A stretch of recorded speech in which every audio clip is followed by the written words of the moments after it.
in New York City to talk a little bit. Rich, I want to play a clip and get your thoughts on the other side.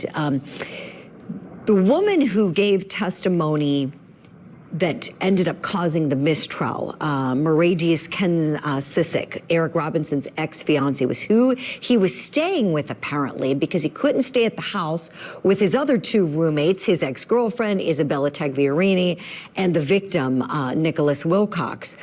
Because of that restraining order, he couldn't go there, so he's staying with her. I have a little clip, and this is the clip that essentially caused the mistrial. I want to take a look back together at it now. When you stopped by there, what was the purpose of you dropping him off for? To get his car. To get his car? Yes. What kind of vehicle does he have?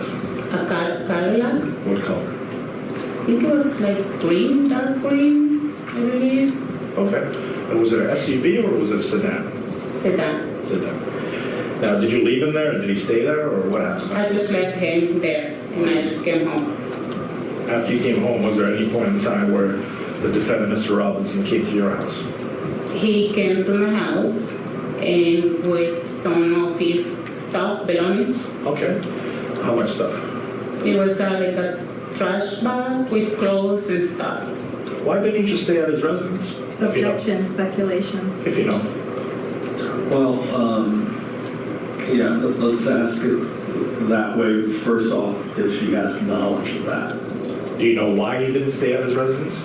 I think he had a restraining order. Oh my. Rich Schoenstein, this is the prosecution asking those questions. They knew this wasn't allowed to come in. This concerns me. You know, it's one thing if a witness just blurts something out, but here it's like she was led through this questioning. Your thoughts, please. Yeah, Julie, it's a bad slip up. And add to it, we're only 2 hours or something into the trial when it happens. So it's right off the bat. The prosecution is asking a question that is an improper question, as the judge says. Why didn't he stay at his residence? That's an improper question for this witness because she can't testify as to what was in the defendant's state of mind. So then he asks her another couple questions and basically leads her into the answer about the restraining order. Two problems there. One, he shouldn't be asking questions that go anywhere near that. I don't know what he was trying to get with that line of questions, but it seems to point directly at the restraining notice. And then the second problem is if you put this witness on the stand, you have to prep her so she is clear that certain things can't be mentioned, that certain things are out of bounds. She has to understand that. Now, that burden is more on the lawyer than it is the witness, but it looks to me like the lawyer slipped up 2 times. Mm-hmm. Yeah, he sure did. And there you could even see there was the objection. The court was guiding how it should be asked. I mean, it's really a head scratcher how they managed to make that mistake. And this defense team, we know, is very aggressively defending Eric Robinson.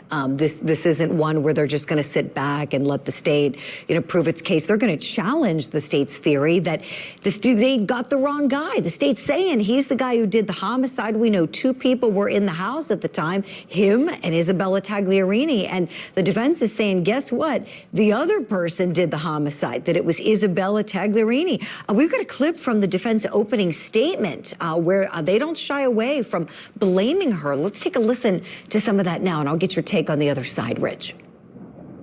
Nick is killed 9 days before Isabella and he were supposed to live happily ever after pursuant to this document. And you'll see this document. And it reads, I will marry Isabella Tagliarini on October 14th, 2017. Nicholas Wilcox will take her hand in marriage that day. I will support her and have a child that bears my name. I promise to make her happy every day of her life except 10%, and I give 90% that she's right. I will never ever cheat on her for the rest of my life. This document is signed by Isabella Tagliarini and Nick Wilcox on September 3rd, 2017. And they each either pricked their fingers or did something and put each other's blood on this piece of paper. You will also hear that Isabella Tagliarini told the police a lot of details that were completely untrue. The state will not present to you one piece of physical evidence that will prove to you that Eric Robinson killed Nicholas Wilcox. And I submit to you that Isabella Tagliarini is the one who murdered her boyfriend that night. Oh, that's a bold accusation. Rich Schoenstein, what do you think of what they're doing there, please? Well, as we talked about a little bit earlier, I think this is the defense's only move in this case because they don't have any other way out but to point the finger at her. And so they're going for it. They're going to try to do it. I don't really know what this contract she was talking about in opening statement. There's a contract for marriage that they sign in blood, all of which sounds kind of creepy. But that doesn't necessarily point to her then turning around and murdering the guy. Actually, it sort of doesn't make any sense that one minute they're agreeing to get married and the next minute she's murdering him. I don't quite follow that. But overall, I think the defense is doing the only thing they can do.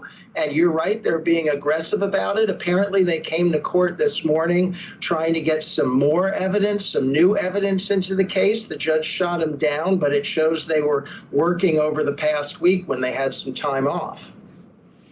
Appreciate it, Rich. That's a good point. I wonder what they'll revise because we know, when you go to trial, you never have everything exactly the way you want it, right? You always think of, oh, there's more I could do or something I could change. And if you do get the benefit of a retrial, oftentimes you can go back, look at that transcript. This, to your point earlier, was so fast. I mean, they were barely into this testimony and, and then the big mess up there occurred with that witness. So I wonder what we will see revised. Wouldn't it be something if they don't blame her this time around, if they blame someone entirely different, and then all of us courties, we know what they said the first time.